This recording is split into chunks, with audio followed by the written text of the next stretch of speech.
Hi guys, welcome back to my channel. My name is Louisa. If you're new, don't forget to subscribe, and if you're coming back, welcome back. And if you are familiar with the channel, then you might have noticed that I am testing out some new equipment. So it might sound a little different, hopefully, and perhaps look a little different. So I'm gonna see how this goes. Let me know your thoughts. So today I wanted to talk about Gilmore Girls. And also about working in libraries for like 10 years. So I'm not sure if the title might be a little misleading because I only have limited space to write things. So I just want to say for the record that I am not a fully fledged librarian in the strict sense of the word. But a lot of the customers that we used to get in the library would just refer to everyone who worked there as a librarian, and it seems to be a thing that pretty much everyone who walks into a library thinks that everyone who works there is a librarian. That's not the case. Most of the time what you're encountering is a library assistant. So that's the role that I had for a very long time, and then I went on to be a library technician. And these days I'm actually doing my second degree, so I'm studying psychology at the moment. And so when I talk about libraries, it's kind of like stuff that I did in the past, but I worked in libraries for well over a decade. And my first degree, which kind of got me into libraries, but not really, was actually an arts degree. So it was an arts degree with a major in literary work and also contemporary art and digital art.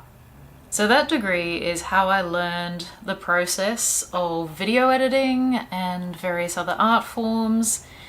And it's also how I met a couple of girls that I'm going to talk about today, because they kind of remind me of Rory Gilmore.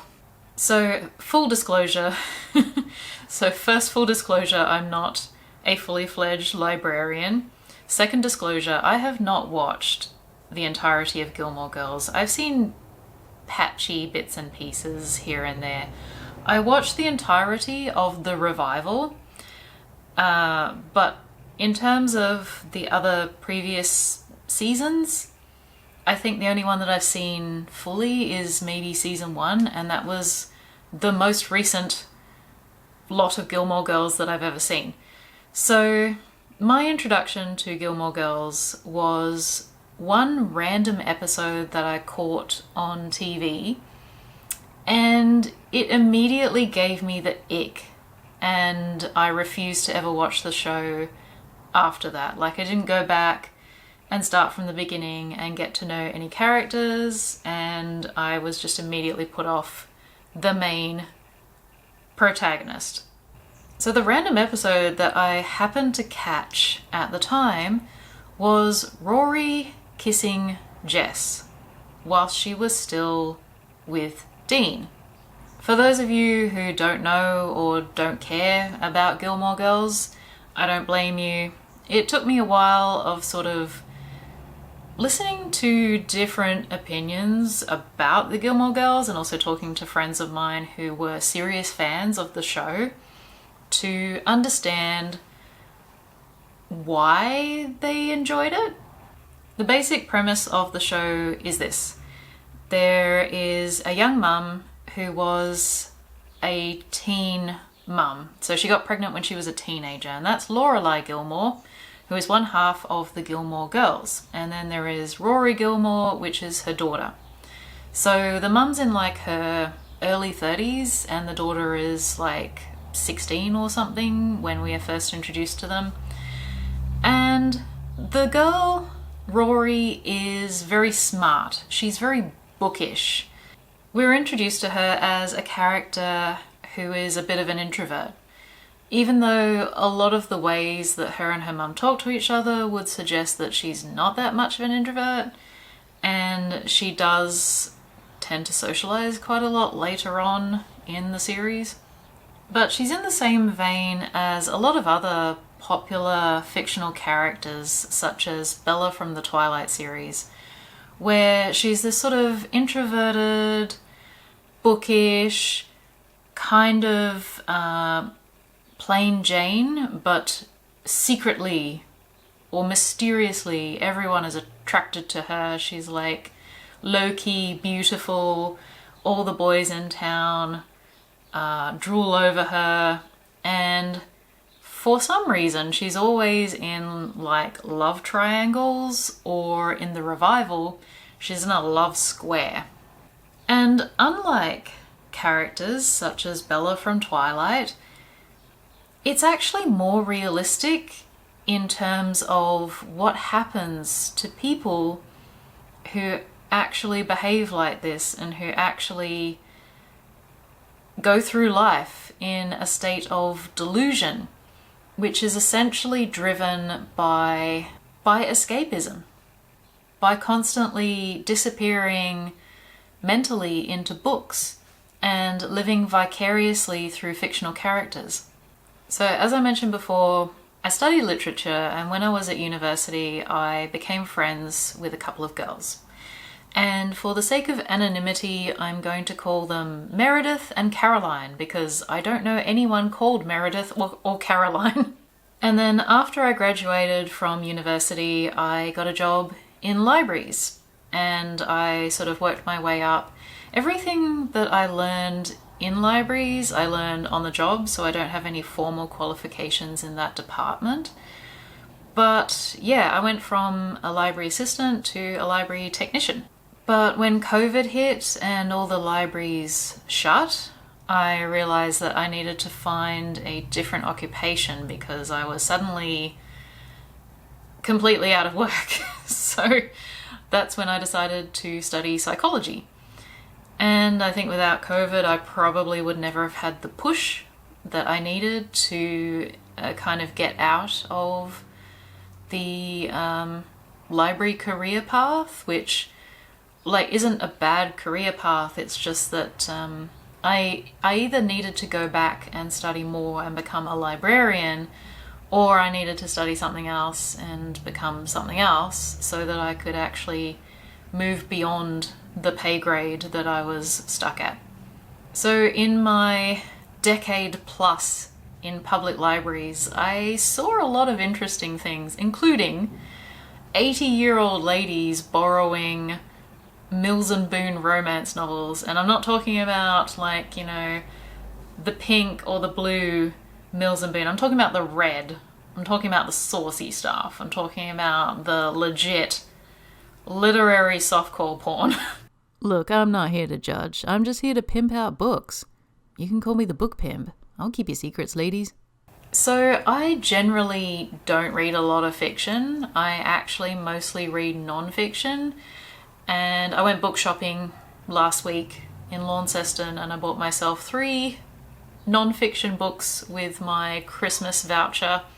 A lot of what I'll read is things to do with architecture, or I'll collect cookbooks. I mean, you can kind of see what's on my shelf behind me. It's mostly non-fiction. I'm gaining quite the collection of textbooks from psychology as well, which is very expensive. But yeah, so I generally read non-fiction, and if I do read fiction, then it tends to be kind of either sci-fi or supernatural, like spooky stuff, or thrillers. Romance doesn't really have the same capacity to interest me for very long. But Meredith and Caroline were definitely into romance, and they read a lot of it. Like, Caroline in particular had an entire room full of like double stacked bookshelves of romance books that she bought.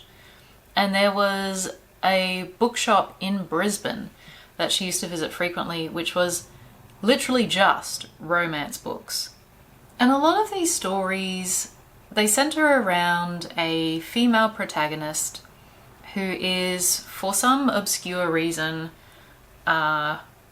lusted after by every chiseled wealthy, powerful male in the vicinity. If he's got a six-pack, he's interested. So these guys that were described in very muscular, handsome terms, and usually with a great deal of money as well, would be completely obsessed with a very ordinary girl. And the storyline would revolve around her. It would be all about her life and her trying to decide which chiseled man she was going to end up with. She always seemed to be a hapless victim of her own unbelievable good looks. And it was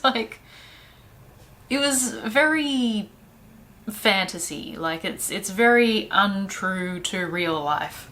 The girls that I've known who actually did have to deal with a lot of guys tripping over themselves trying to get near them generally weren't happy about it, and they certainly didn't encourage it. One of the similarities that I see between the character of Rory Gilmore on Gilmore Girls and the girls that I knew who read a lot of romance novels when they were younger was that they seemed to think that that's essentially what their life was, that they themselves were the central character in a romance novel, and that everything would work out no matter how badly they behaved. So whenever I hung out with these girls, pretty much the main topic of conversation would be how they had perved on various different guys that they encountered on like the train or in a shopping center or whatever it was. Or in the case of Meredith, how she was flirting with her husband's friends. Neither of them really seemed to think that any of that was inappropriate or perhaps a little bit creepy, and both of them were in long-term relationships. One of them eventually got married. I think the other one also got married, but that was after I stopped being friends with them.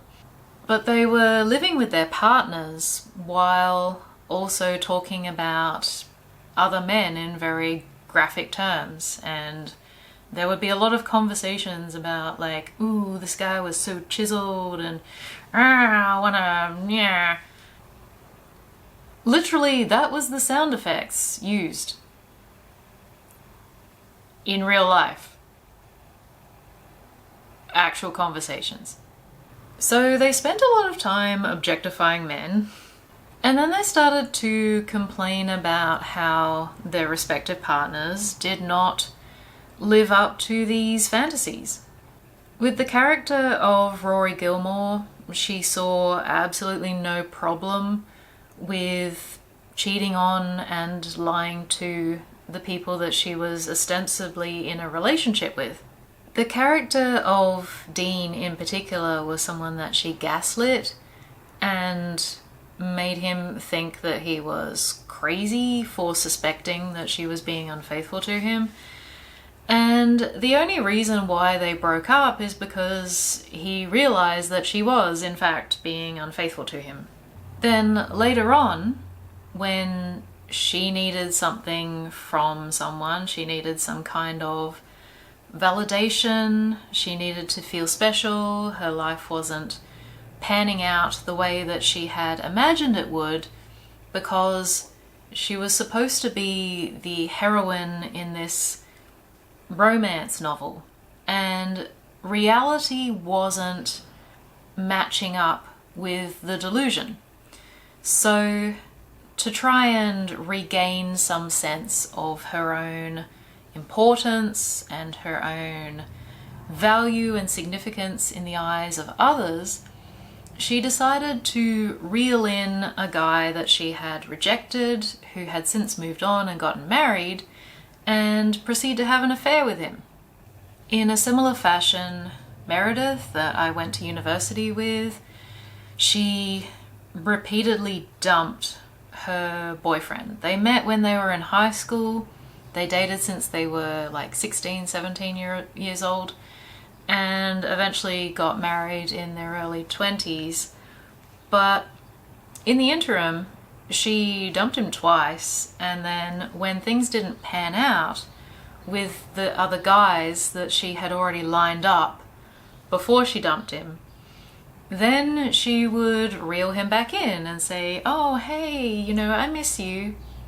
And he mistakenly believed that they loved each other, rather than simply being someone that she could fall back on. In the same way, the character of Dean in Gilmore Girls is kind of like the backup boyfriend, even when he's married. If you treat someone like crap and reject them in favour of someone else, you do not get to feel some type of way about them actually moving on with anyone else. That is none of your business. That is not your right to be jealous. They have a right to move on and be happy. If you ruined a good thing, that's something that you have to live with. And then later on in the revival, Logan turns into the backup boyfriend that she uses when she wants to feel nostalgic in a lot of ways. She keeps wanting to revert to a time when she was adored and when she was successful, she was winning at life, she was the golden child. And it's practically irrelevant to her that she has a boyfriend who believes that they are in an exclusive committed relationship, and he has a fiancé who believes that they are in an exclusive committed relationship. And neither of them is informed that the other person is cheating on them or in another relationship. The character of Paul in the revival, the very forgettable boyfriend, is constantly played off for laughs, and it doesn't land that way. It actually feels extremely icky that they are belittling and demeaning this poor guy. For a lot of people who really enjoy Gilmore Girls and who loved the first season of Gilmore Girls, which I can totally understand, it started well, although arguably it kind of started with what essentially added up to Rory's issues of entitlement and privilege and laziness and self-centeredness and delusion, which is that rather than actually having to work hard for any of the resources or opportunities that she actually had, all she had to do was go and ask her grandparents. The grandparents in Gilmore Girls enabled the crap out of Rory and basically just threw money at any situation which presented any kind of difficulty. And so Rory never learned how to become a competent adult and how to take responsibility for herself and how to consider others. She never really faced genuine consequences for any of her actions.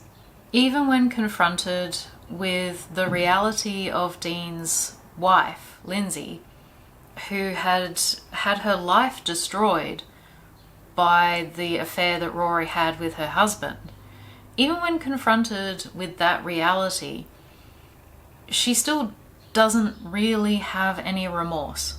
She still doesn't really feel any empathy for anyone except herself, which is kind of the hallmark of a narcissist. Narcissists have a lot of empathy for themselves. And any form of collateral damage which other people sustain or other people suffer is completely justifiable in their own minds. And in many respects, popular culture like Twilight, like Gilmore Girls, and like a lot of romance novels, they give young women the impression that all of that sort of thing is acceptable. And this is weird, right? Do you know that thing where some people make a list of famous people that they're allowed to have sex with if they meet them. Oh, the free pass. The free pass, right? Yeah. She called it an allowance. And I was like, what, like pocket money? How are you going to spend me? And so I met her and her fella, and then she came up and said, afterwards, she went, so you're my allowance? And I was like, I beg you, excuse me? And she went, you know, he's cool with it, and you're my thing. And I was like, He's not cool with it, by the way. Yeah. By the way, that's a whole other story. Yeah. And I was really sort of like taken aback by it, and I was like, I'm married, but thank you very much, it's very, very nice of you. And then she said this thing that was like, it was meant as a compliment, and she was trying to get me to do stuff, but it was still really backhanded. And she went, because, you know, a lot of girls would be after somebody like Channing Tatum. But not me. I was like, do you know what? You're not getting it. We're familiar with men objectifying women, but we're nowhere near as familiar with women objectifying men. However, it absolutely happens. And this passage from Matthew chapter 5 of Jesus roasting a bunch of guys could equally apply to the women that I'm talking about. You have heard it was said to those of old, you shall not commit adultery. But I say to you that whoever looks at a woman to lust for her has already committed adultery with her in his heart. What Jesus is talking about here is that little fantasy play in your head where you put someone into all sorts of compromising positions for your own amusement or gratification. People do this with celebrities all the time, but the thing about literary porn is that it kind of forces you to actually do that while you're reading the book. Twilight is so renowned for objectifying men that it's basically become a meme. The idea that it's just harmless entertainment and it doesn't really have any real-world consequences for people's relationships or how they view other human beings isn't strictly true. Some people are better at separating fiction from reality than others, and for some people, fiction becomes a consuming obsession. Doesn't he own a shirt? So as far as I know, Caroline never acted upon any of the fantasies that she constantly talked about, but Meredith definitely did. She went from inappropriately flirting with her husband's friends to actually sleeping with them. And then, when she realized that she was cheating on her husband and that it probably was a horrible thing to do, she kind of decided that she was finding herself, and that in order to find herself, she needed to use her husband's credit card to join a dating site. It was kind of like this excuse for cheating, where she was like, oh, well, you know, I'm just a victim of my uncertainty about my sexuality. I can't really help cheating on my husband. It's just what you have to do when you're trying to find yourself. So people think of Rory Gilmore as the, you know, good bookish girl, but the reality is very different. And a lot of people have trouble reconciling their idea of this character, the intellectual girl who reads a lot of books, who's very intelligent, who is very articulate, who is very well read, and yet is a completely trash human being.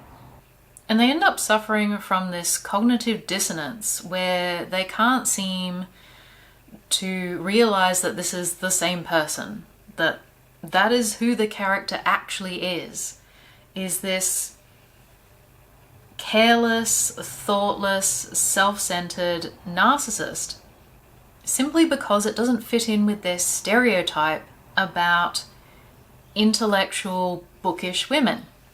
And that's because intellectual, bookish women are still people. Like, there is a spectrum of people with many different interests who do lots of terrible things. And some of it has to do with the types of books that they're actually consuming. Like, what are you filling your mind with? Is it stuff that actually taps into the real world? Is it stuff that examines human relationships and how they should function? Or is it stuff that is based on pure fantasy, which hyperinflates your ego and fosters a delusional idea about how stuff should just be handed to you on a silver platter, the way that Rory seemed to think life should just be handed to her on a silver platter, because that's generally how she got things.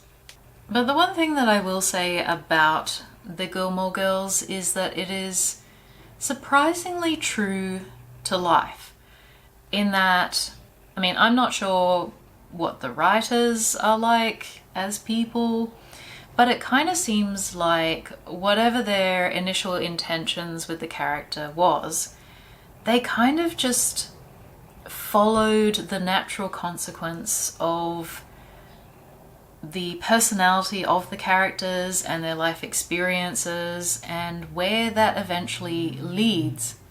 Because if you take a character and you put them on this pedestal and it's like nothing they can do is ever really wrong or ever really that bad, and they never really suffer any consequences, then they never have any impetus to grow. They never have any need to change. They're just going to stay on the same trajectory that they're already on, or possibly go downhill. And in many respects, Gilmore Girls is a cautionary tale to parents everywhere about how not to enable bratty children who initially don't even seem that bratty. Rory started out as a pretty good kid because she didn't have snowplow grandparents. And if you haven't heard of that term before, it's kind of like the evolution of helicopter parenting, where instead of allowing your kids to experience obstacles in life, you like snowplow your way through ahead of them and like smooth out the path so that they never have to navigate difficulty whatsoever. So I would say that initially Lorelai Gilmore, as a parent, was pretty successful at it. And the fatal error was involving her parents, which she knew was a bad idea. But she wanted to give her daughter an opportunity in life. And it ended up being an opportunity that her daughter was not even grateful for later on. Rory didn't appreciate what it was that she had. She threw away a lot of the chances that she had in life, or just believed that she could get better ones just by turning up. And if she ever encountered negative feedback from someone, then she would immediately run away into her delusions, like stealing the boat. And again, this comes back to spending way too much time reading fantasy, being immersed in fictional worlds and believing yourself to be the main character. So I'm kind of glad to say that I never really had time to do that much reading. Working in libraries for so many years, the amount of times that I heard people say, "Oh, that must be nice, sitting around reading all day." It's like, what? Dude, if I sat for like 10 minutes, that was a miracle. If I opened a book to read it, then I'm pretty sure my boss would have told me off. Like, we were dealing with errant toddlers whose parents had disappeared into the shopping centre across the road, or homeless guys trying to sleep on the couch while scoring drugs behind the dumpster, or parents on a supervised access visit with Child Protective Services who decided to throw chairs across the room. If an entire week went by when we didn't call the police, that was probably a good week. And I know that libraries have this reputation for being quiet places, but modern day public libraries are not like that. We had, on average, 500 people through the door every day, and it was mayhem, it was chaos. Like, it was a bit quieter than the shopping centre, but not by much. And I think the main reason for that is because we didn't play music in the library. So this is your friendly reminder to not spend too much time consuming fantasy. I don't think it does people any favours to read that much, especially when it gets to the level where you kind of start neglecting real relationships or thinking about real people in terms of side characters. You know, other people are not side characters, they're not props in your life. They're real people with real feelings and real devastation when they suffer at the hands of someone who really doesn't care about them. I knew those girls back when we were in our 20s, and I hope that, unlike Rory Gilmore, that they actually have grown up and taken better care of the people in their lives. I would like to think that, unlike Rory Gilmore, they have learned from their mistakes and figured out how to do better, and perhaps started to spend more time in the real world. Alright guys, thanks so much for watching. Let me know your thoughts in the comments. Have you met Rory characters? Do you even like Rory or Gilmore Girls? You might not have bothered watching it. I don't blame you. Don't forget to subscribe if you're new, and I will see you next time. Bye.